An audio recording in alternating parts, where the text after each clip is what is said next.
marché avec notre sac à dos en pente encore, en plein cagnard. Et maintenant, on est en bas de notre guest house, mais personne nous répond. On est épuisé, on n'en peut plus. Je vais les chercher, ils sont où? Oui, vas-y. Je sais pas si c'est des clients ou pas. Je pense pas, non.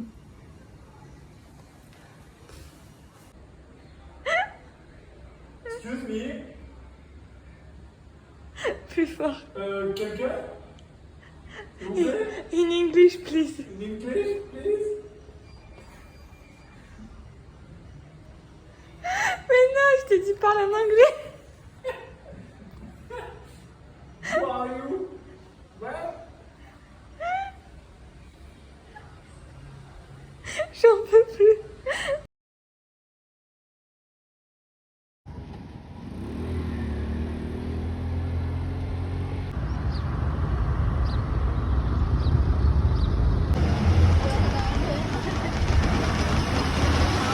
Je ne pouvais pas rester debout, droit, je devais me courber car je touchais le plafond et je ne pouvais poser qu'un seul pied par terre par manque de place. De base, je voulais juste prendre le bus.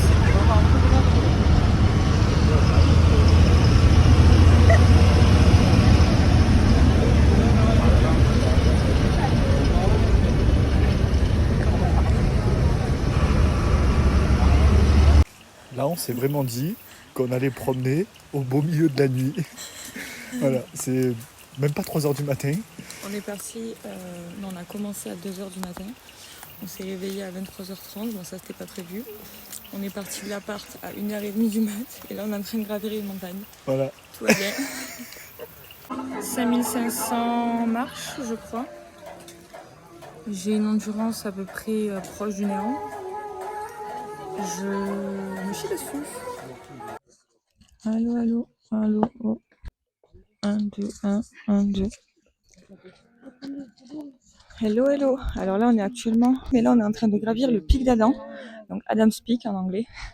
Au Sri Lanka, c'est une des montagnes les plus hautes de l'île. Pour la gravir, il faut monter à peu près 5500 marches. On a eu la super idée, comme beaucoup, de vouloir voir le lever du soleil en haut de la montagne. Donc on est parti de l'hôtel à 2h du matin. On s'est réveillé vers 23h30. Enfin non, on a commencé l'ascension à 2h du matin, on est parti un peu avant. On est complètement lessivés. On est parti habillés comme si on allait au pôle Nord. Et au fur et à mesure, on a fait tomber tous les habits parce qu'il fait vraiment 40 degrés alors qu'on avait lu qu'il faisait froid. Alors c'est sûrement en haut de la montagne. Je sais pas où on en est, je sais même pas si on a fait la moitié. Et le soleil se lève dans 2h.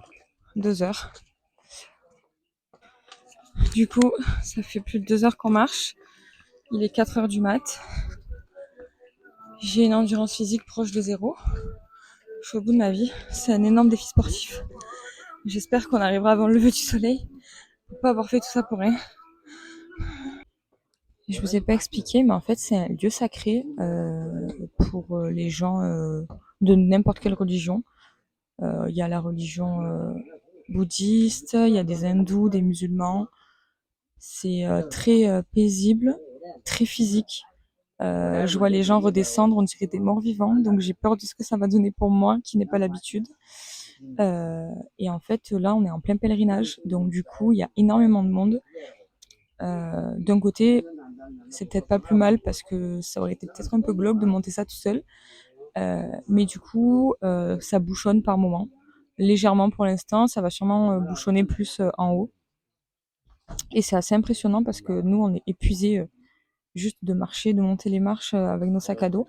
Et en fait, il y a des gens, leur métier, c'est de réapprovisionner les stands de nourriture et de boissons qui sont sur le passage. Mais du coup, ils portent ça sur leur tête, sur les marches, sur je ne sais combien de mètres ou kilomètres. Donc, je me dis qu'on n'a pas le quart du courage qu'ils ont quoi, pour faire un métier pareil. C'est vraiment incroyable. Et nous, on est équipés de la tête aux pieds. On a des baskets de trail. Il y en a qui font ça à pied. C'est vraiment incroyable. Alors moi, pour mes impressions, je trouve que ça va, ça se fait. Faut un peu forcer, voilà, faut avoir un peu de souffle. Je dis pas que je suis hyper sportif, loin de là, mais n'empêche que ça se fait. Voilà, bon, après il faut faire des petites pauses de temps en temps. mais c'est quand même assez réalisable. Donc voilà. Après, le faire pieds nus, je serai quand même pas à ce stade. Alors, il pleut, mais comme on peut le voir quand même, c'est pas que de l'eau de la pluie que j'ai sur le front. J'ai quand même super chaud. Je me suis équipé comme jamais. Au final, tout est dans le sac. Il fait super chaud. Et voilà.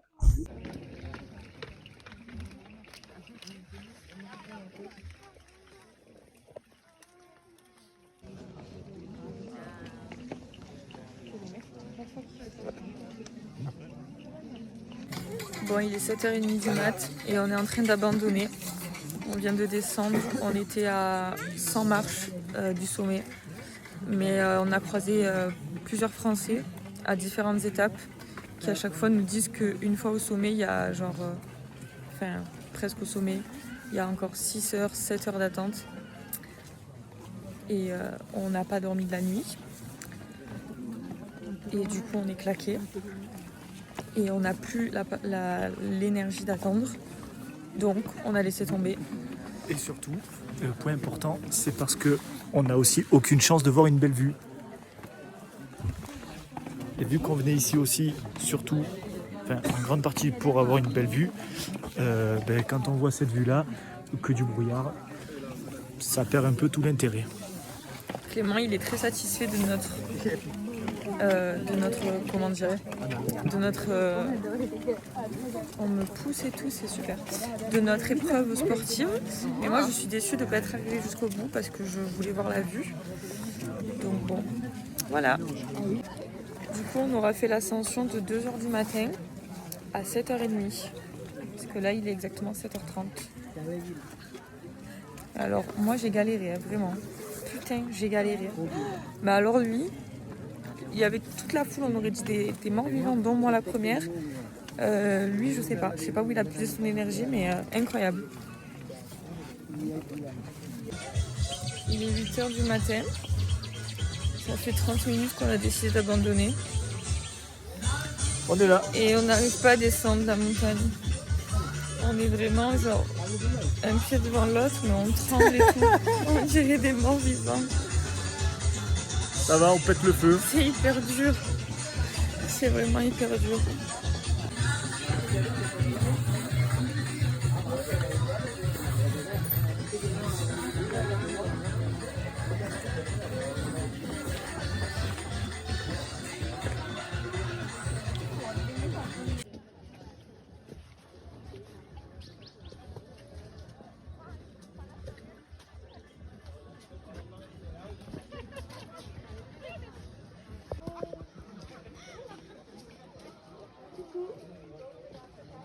Bouffe le fil électrique.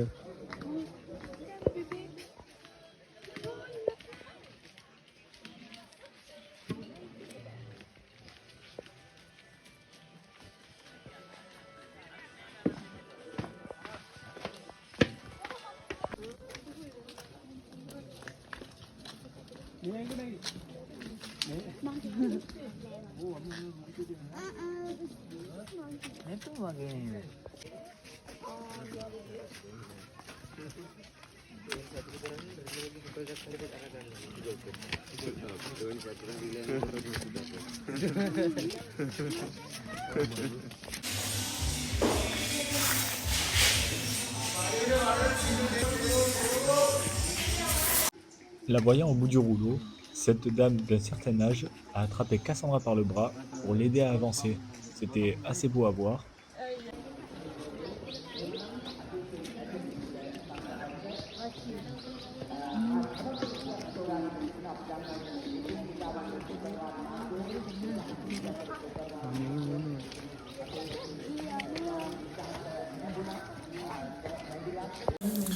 Bon, au final, on est parti donc à 2h du matin à peu près.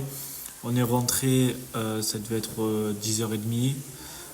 Donc ça fait quand même une sacrée grande promenade.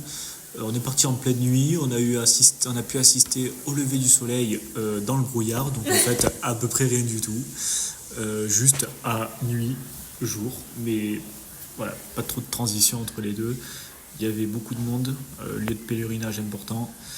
On a commencé à faire la queue pour arriver tout en haut, mais après 2 heures d'attente, on a compris qu'en fait on n'y arriverait pas. il y en avait encore pour au moins 4 heures d'attente, on pense. Mais on était à ça du sommet, mais bon, comme ils étaient tous allés prier, c'était un peu compliqué. Donc ça prenait beaucoup de temps, donc on a fini par laisser tomber. Et on est redescendu à ça du sommet.